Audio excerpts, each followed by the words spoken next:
परिचय। श्याम और राम अपने चाचा जी के फार्म हाउस पर हैं। वे पेड़ के आसपास खेल रहे हैं। वे पेड़ पर लगे पके अमरूदों को देखकर खुश हैं। क्या हम कुछ अमरूद खा सकते हैं चाचा जी? बिल्कुल बेटा, मैं तुम दोनों के लिए अमरूद लाता हूं। ये कितने स्वादिष्ट हैं। श्याम, उस पक्षी को देखो। यहां तक कि पक्षी भी पके हुए अमरूदों का आनंद ले रहे हैं। हाँ, जंतु पौधों से अनेक वस्तुएं जैसे फल, छाया, ऑक्सीजन आदि प्राप्त करते हैं। बच्चों, लेकिन क्या तुम जानते हो कि जंतु भी पौधों को अनेक वस्तुएं देते हैं? सच में चाचा जी, किंतु वो कैसे? चाचा जी, कृपया इसके विषय में हमें और अधिक बताएं। तो ठीक है, आओ मैं तुम्हें सजीव वस्तुओं की एक दूसरे पर निर्भरता के विषय में विस्तार से बताता हूं। आओ सीखें। पौधों और जंतुओं की एक दूसरे पर निर्भरता का वर्णन करना। पौधों और जंतुओं की निर्भरता वाले कारकों की सूची बनाना। वनों की विशेषता का वर्णन करना।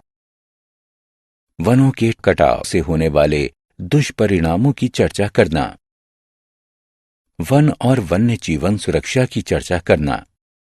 क्या पौधे जंतुओं पर निर्भर होते हैं?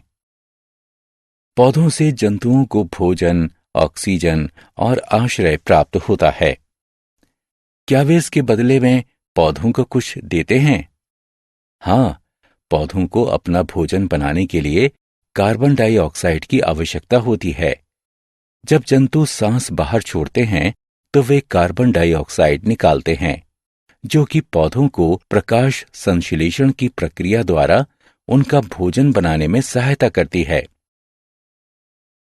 बीज प्रकीर्णन द्वारा अपने बीजों के विकास के लिए पौधे पूर्ण रूप से जंतुओं पर निर्भर रहते हैं।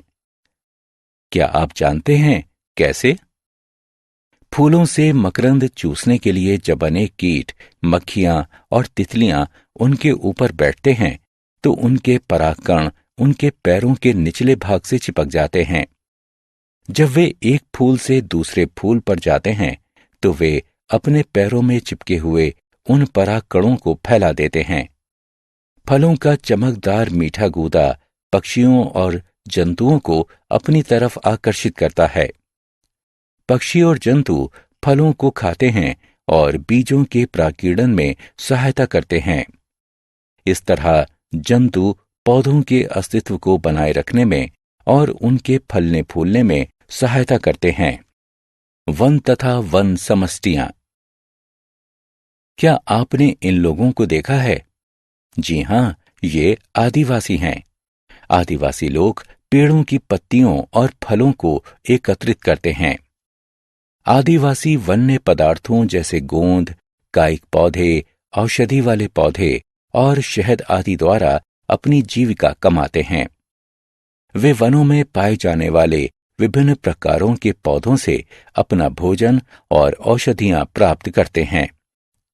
आदिवासी कुछ पेड़ों जैसे बरगद और पीपल की पूजा करते हैं। पेड़ों के प्रति ये आदर पेड़ों के संरक्षण में सहायता करता है। वनों का महत्व। श्याम वन की हरियाली को देखकर अति उत्साहित है। वनों से हमारे जीवन को अनेक लाभ मिलते हैं। आओ इनमें से कुछ लाभों के बारे में जानते हैं। वायु। वन ऑक्सीजन को निकालकर वायु को शुद्ध बनाते हैं। औषधि। वन में पाए जाने वाले अनेक पौधे औषधियों के स्रोत हैं। उनके लगभग सभी भागों जैसे जड़ों, छाल और पत्तियों का औषधीय मूल है।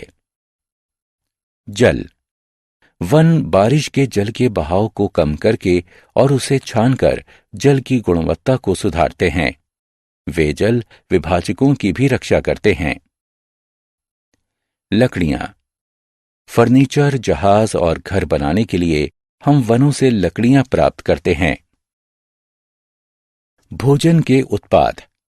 वनों से हम विभिन्न किस्म के फल और शहद प्राप्त करते हैं। छाया।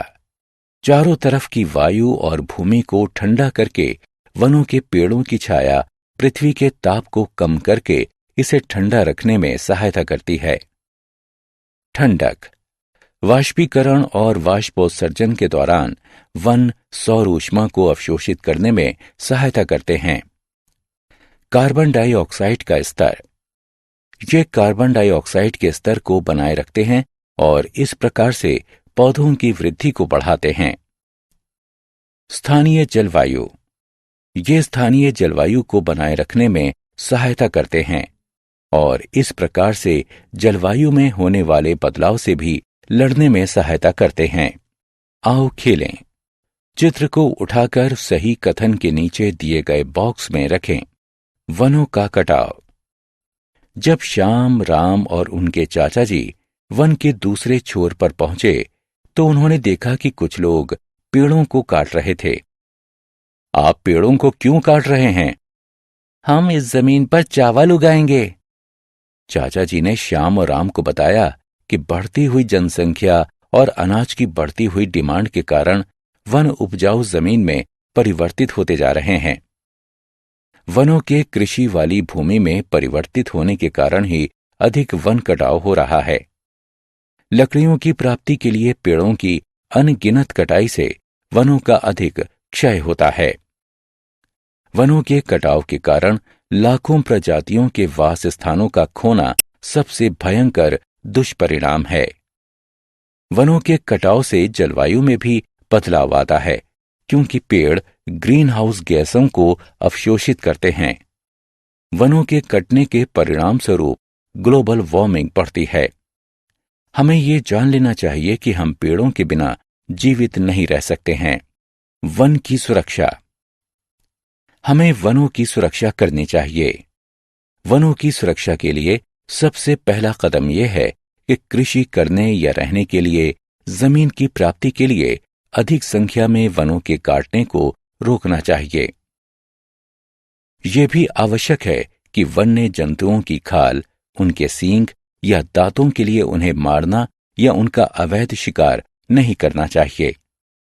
वन्य जीवों के मारने के विरुद्ध सरकार द्वारा लागू किए गए कानून तथा नियमों का सख्ती से पालन करना चाहिए। संरक्षित वन क्षेत्र वन्य जीव अभयारण्य कहलाता है। Project tiger. अचानक राम ने एक बोर्ड देखा जिस पर लिखा था बाघ को बचाएं। वो अपने चाचा जी से पूछता है, चाचा जी, इस बोर्ड पर बाघ को बचाएं क्यों लिखा है? बेटा, प्राचीन समय से लोग जंतुओं की खाल, उनकी हड्डियों और उनके पंजों के लिए उनका अवैध शिकार करते आए हैं। वे लोग इस बात की चिंता नहीं करते कि इससे जीवन की विविधता पर क्या प्रभाव पड़ेगा। इसके परिणाम स्वरूप पृथ्वी से हम लोग अनेक प्रजातियों को हमेशा के लिए खो चुके हैं। भारतीय बाघ भी इनमें से एक है। भारतीय सरकार बाघों को बचाने के लिए कदम उठा चुकी है। उसे ही प्रोजेक्ट टाइगर का नाम दिया गया है। इस प्रोजेक्ट में सरकार उन वनों की देखभाल करती है जिन वनों में बाघ रहते हैं। ये वन बाघ अभयारण्य कहलाते हैं। इन वनों में बाघों को मारना और पेड़ों को काटना एक दंडनीय अपराध है। हमने क्या चर्चा की? पौधे जंतुओं को भोजन, आश्रय और ऑक्सीजन देते हैं। जंतु पौधों को कार्बन डाइऑक्साइड देते हैं जिसकी सहायता से पौधे अपना भोजन बनाते हैं। पक्षी और जंतु पौधों के बीजों के प्राकीर्णन में सहायता करते हैं। आदिवासी वन्य पदार्थों जैसे गोंद, कायिक पौधे, औषधि वाले पौधे और शहद आदि द्वारा अपनी जीविका कमाते हैं। अनेक वन्य पौधों की जड़ें, छाल और पत्तियां औषधियों के स्रोत हैं। फर्नीचर, जहाज और घर बनाने के लिए वनों से हम लकड़ियां प्राप्त करते हैं। वनों से हम विभिन्न किस्म के फल और शहद प्राप्त करते हैं।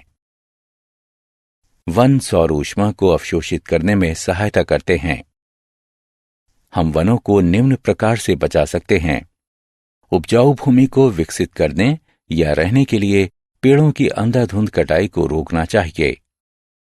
वन्य जंतुओं को उनकी खाल, सींगों या दांतों के लिए उन्हें मारना या उनका अवैध शिकार नहीं करना चाहिए।